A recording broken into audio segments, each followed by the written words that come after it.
In late January 1959, a group of 10 experienced skiers and hikers, most of them students or graduates of the Ural Polytechnical Institute, set out on a demanding cross-country ski expedition through the northern Ural Mountains, aiming for a peak the local Mansi people called Kolatshakal, translated in most accounts as Dead Mountain or Mountain of the Dead, a name that predates anything that would happen there by generations. The group was led by 23-year-old Igor Dyatlov, an experienced engineering student, and included Zinaida Kolmogorova, Yuri Doroshenko, Rustem Slobodin, Lyudmila Dubinina, Alexander Kolevatov, Nikolai Thibaut Brignoles, Yuri Krivonishenko, and Yuri Yudin. Traveling with them was a notable outlier, Semyon Zolotaryov, a 37-year-old sports instructor and World War II veteran, more than a decade older than everyone else in the group, and, by several accounts, a last-minute addition who wasn't originally part of the planned roster. One member, Yuri Yudin, turned back early on January 28th due to a flare-up of chronic joint pain, leaving 9 to continue into the mountains alone, a decision that, however unglamorous, saved his life. By all surviving accounts, morale among the group stayed high well into the trek, despite worsening weather. In a small, oddly touching detail that survives in the case file, the hikers produced a handwritten camp newspaper during the expedition, joking in one entry that they now knew for certain that snowmen existed in the northern Urals near Otterten Mountain, almost certainly a wry joke about themselves and their own unkempt, snow-covered appearance days into the trek, though the entry has taken on an eerier tone in hindsight, given everything that followed. On February 1st, the group made camp on the slope of Kolatshakal, cutting into the snow to level a platform for their tent rather than descending several hundred meters to the safety of the tree line just below. It was a small, practical decision that later analysts would return to again and again. They were expected to send a telegram confirming their safe return by February 12th. When no message came, search parties were eventually organized, delayed in part by the remoteness of the region and the harsh winter conditions. It wasn't until February 26th, more than 3 weeks after the group made camp, that searchers finally found the tent. What they found immediately raised questions that would outlive every one of the searchers. The tent had been cut open from the inside, not the outside, with what investigators determined was a knife, meaning whoever was inside had chosen, in the middle of a sub-zero Ural winter night, to slash their way out through canvas rather than take the extra seconds to use the entrance flap. Footprints, many left by people wearing only socks, a single boot, or nothing at all on their feet, led away from the tent down the slope toward the tree line, more than a kilometer away, walking, not running, according to the spacing investigators recorded in the snow. Search teams found the first 2 bodies at the edge of the forest, beneath a large cedar tree, dressed in nothing but underwear, despite the extreme cold. Evidence at the site suggested the 2 men, Yuri Doroshenko and Yuri Krivonishenko, had climbed the cedar, apparently trying to see back toward the tent or the rest of the group, and that a fire had been built and maintained at the base of the tree, though it had clearly not been enough to keep them alive. Broken branches found high in the tree suggested a level of desperation and physical effort inconsistent with someone succumbing calmly to the cold. Krivonishenko's body showed a small piece missing from one knuckle and third-degree burns, details later attributed to the extreme cold and fire conditions rather than any external attacker. 3 more bodies, Igor Dyatlov, Zinaida Kolmogorova, and Rustem Slobodin, were found scattered between the cedar and the tent itself, in poses investigators interpreted as an attempt to return to camp, having apparently frozen to death mid journey. Slobodin was found with a small crack in his skull, a wound the original examiners judged serious, but not, on its own, fatal,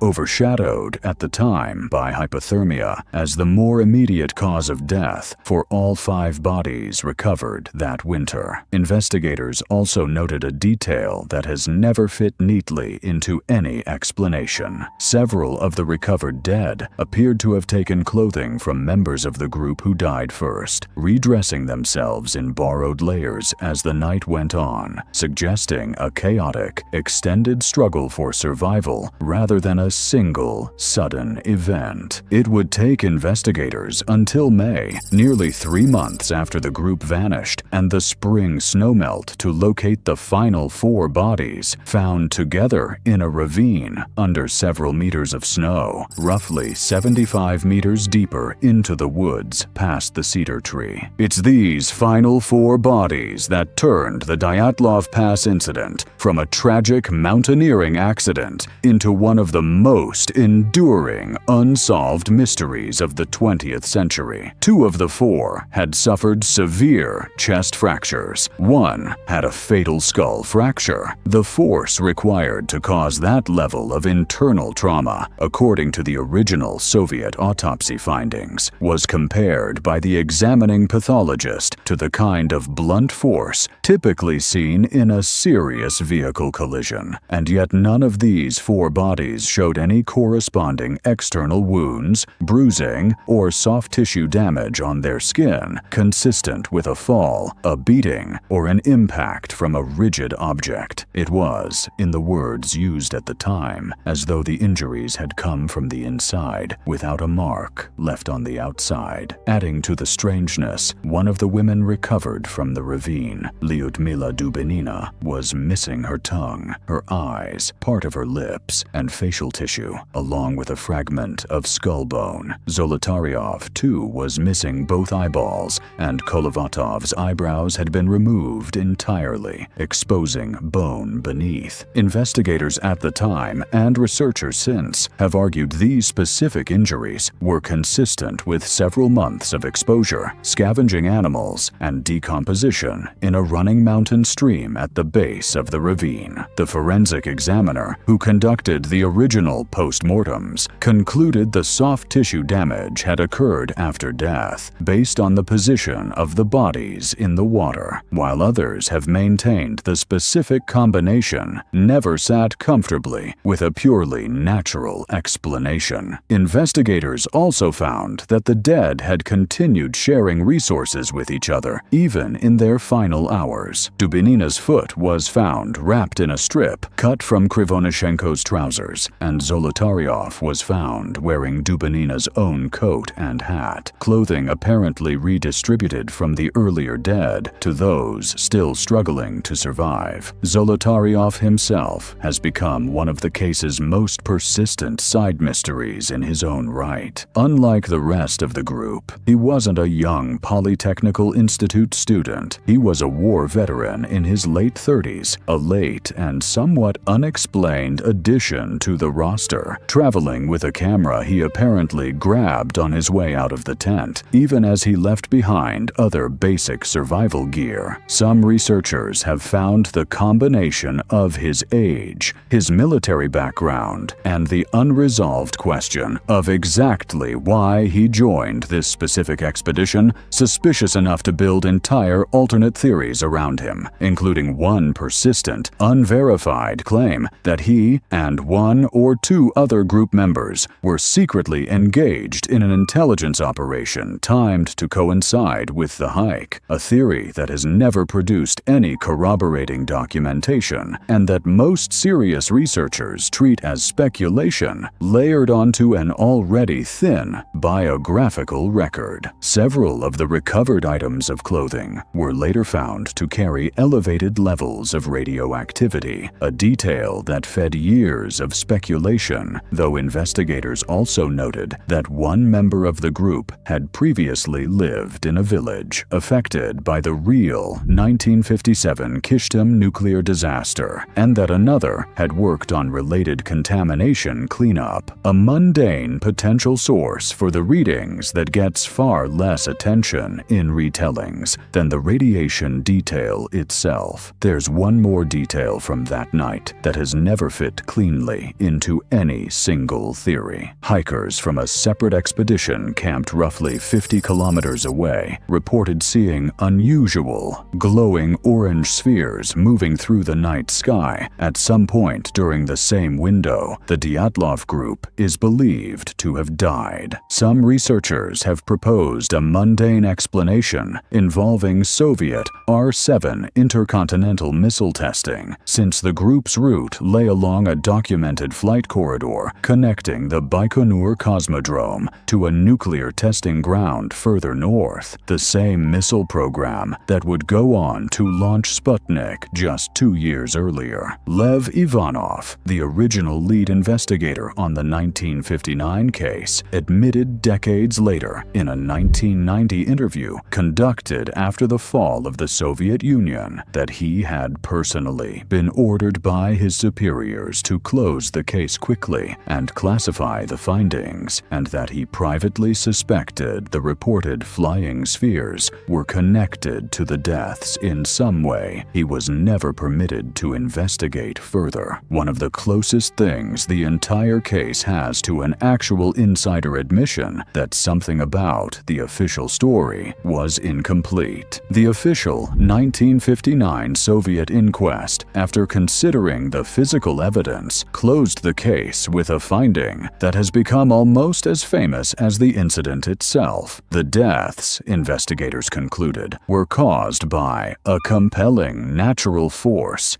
a phrase that offered no further specificity and that effectively ended the official inquiry. The case files were sealed and sent to a secret archive, unavailable to the public until after the collapse of the Soviet Union decades later, a level of state secrecy that, whatever its actual justification, did nothing to discourage the idea that Soviet authorities knew more than they were saying. Into that vacuum poured, over the following 6 decades, essentially every conceivable explanation. Some pointed to the Mansi people who traditionally hunted the region, though investigators at the time found no evidence of a struggle, no unaccounted-for tracks beyond the hiker's own, and ultimately ruled out any human attacker. Others proposed a secret Soviet weapons test in the area, an infrasound phenomenon capable of inducing panic, or, inevitably, a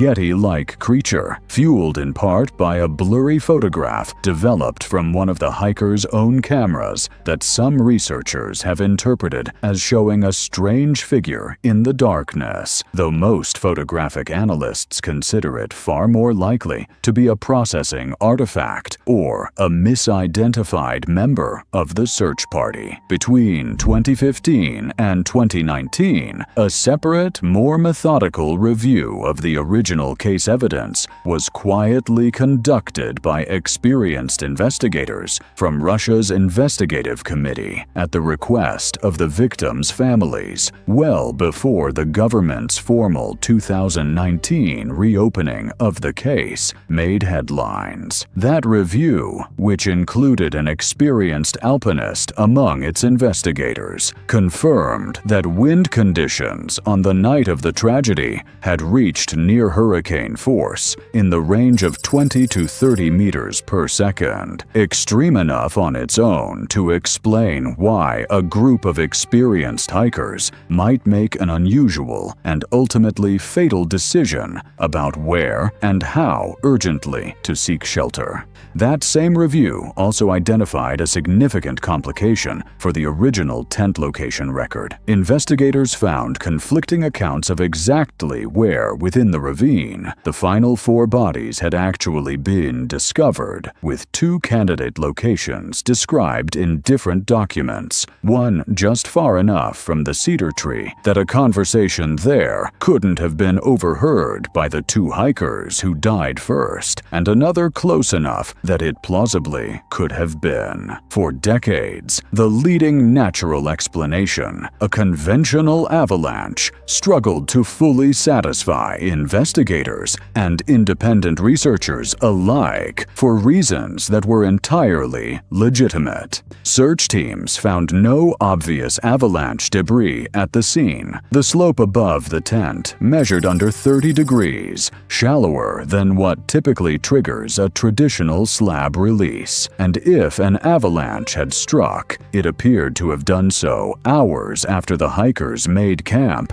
and cut into the slope, rather than immediately, which is when avalanche risk from that kind of cut would normally be highest. That specific gap in the avalanche theory is exactly what a team of Swiss researchers, Johann Gaume and Alexander Puzrin, set out to address in a 2021 study published in the peer-reviewed journal Communications, Earth and Environment. Using analytical modeling techniques originally developed for automotive crash testing, along with snow slab simulation methods refined for animated film production, Gaume and Puzrin proposed a specific mechanism. Strong katabatic winds, the same gravity-driven downslope winds common to that exact stretch of the Urals, had gradually built up a dense slab of wind-packed snow directly above the cut the hikers made in the slope to pitch their tent. Given enough time, that slab, they argued, could release as a delayed, low-angle slide, one that wouldn't necessarily leave the dramatic debris field of a conventional avalanche, but that could still deliver enough concentrated force to a person lying inside a tent to cause exactly the kind of severe internal chest and skull trauma recorded in the original autopsies without a matching external avalanche signature that later searchers would recognize. The study offered, for the first time, a specific physical model addressing the very details that had made the avalanche theory feel incomplete for 60 years. It was bolstered further in 2021 and 2022 by follow-up expeditions to the actual pass, including one in which two mountain guides working with the research team encountered near-identical wind and weather conditions to the original tragedy and directly observed and documented fresh slab avalanches forming and collapsing on the same slope within about an hour, offering rare, real-world video confirmation that this exact kind of release is physically possible in that specific location. In 2019, more than 60 years after the original inquest closed, Russian authorities formally reopened the case at the request of the victim's surviving relatives,